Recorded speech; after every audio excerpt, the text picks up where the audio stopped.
Hello everyone, in this video I'll show you how to insert a chart into a cell in Excel. First select data, go to insert tab,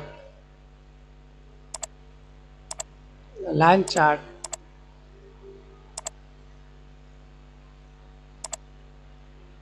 delete for outside,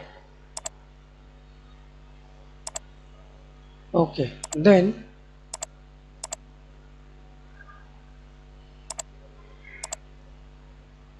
press Ctrl Z for back.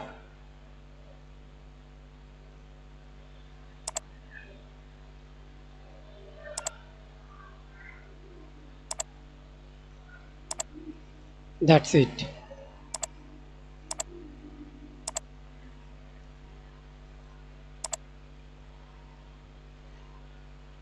Thanks for watching. Please like, comment, share and subscribe to my channel.